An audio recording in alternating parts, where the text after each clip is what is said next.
Today, I'm going to be talking to you about how we have housed on over 120,000 nights a homeless person in one of our beds rather than them be on the street or sofa surfing. And what I'm hoping is in this episode, I'll inspire you to also want to give back to your community in some way, hopefully by housing the homeless.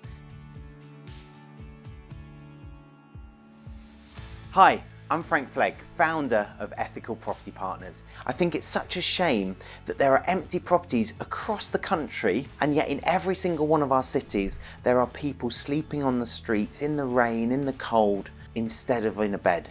And so I set up the Stepping Stones project over 5 years ago now with the ambition of ending homelessness across the country. And I'm delighted with the progress that we've made. But in this video, I want to talk to you and appeal to you to also get involved in that mission. So how does the Stepping Stones project work? I've gone through many different ways of trying to house the homeless.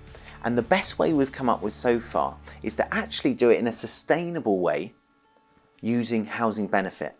And so what we do is we open our doors to any type of homeless person. We're completely non-discriminatory. We don't discriminate in any way. We will house anyone at all on one condition, that they are supported by a charity. So they're working closely with a charity, because we're not experts at housing people who've just left prison.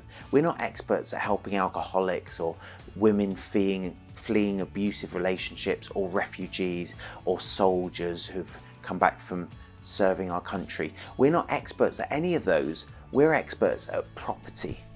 And so what we do on the Stepping Stones project is we go and partner with those charities. So we will approach charities and we'll say, look, you're doing fantastic work in helping your client base to rebuild their lives. So you're working with them to teach them English, or help them with their finances, or help them to overcome their addictions, or to restart their lives having been to prison. Whatever their job is as a charity, you're doing a fantastic job on that. Would it help you if we provided safe, secure, high quality housing for your clients whilst you did that? And many charities are over the moon. I've actually stood with CEOs in their first property as they've looked around it, and they've been crying because it's been a goal of theirs for so long. And so what we do is we sit down with the charity and we work out what they want. So how many bedrooms would be ideal for them? Where would they like the house located? What would they like the layout of the house to be? Do they want a communal lounge? Do they not? Etc, etc.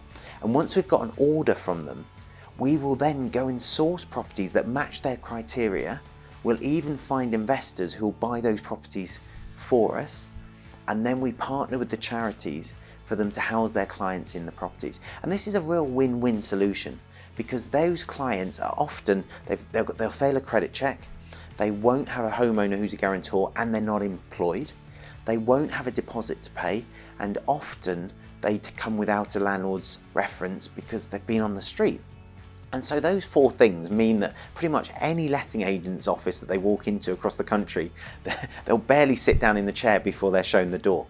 But we're working with the charities, and we can mitigate our risk, because you might be sat there thinking, hang on, this is going to be really risky. These people aren't going to pay their rent. They're going to damage the property, etc. And of course we get some of that. But we mitigate the risks massively because the charity are hand-picking people that they're already working with. So they are hand-picking their clients that they know really well. And one of our conditions is the charity must continue to work with the client for the duration of their tenancy. And then housing benefit pays their rent, so the tenant pays their bills by way of a top-up from their benefits, and they can stay in the property for as long as the charity decides. Now we do this in two different ways. Sometimes if the charity is really small, we will actually take the financial responsibility of these tenants. So what we'll do is we'll help the tenants to apply for housing benefit, and we'll claim the housing benefit direct. So we'll take that direct from the DWP or the local authority. However, what we aim to do is to then move to a lease model where the charity will lease the whole property from us, and then they can move people in, move people out without our involvement. So we're not having to do viewings, we're not having to get involved in all the paperwork.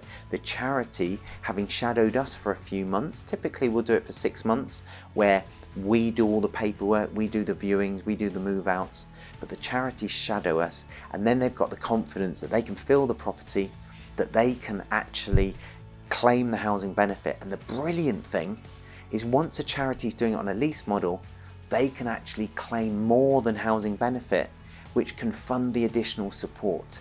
So the charities can actually, it's called raising the LHA cap. So the charities can actually claim 150%, sometimes even 200% of the standard LHA rate, which pays for a member of their staff to support the people in the house.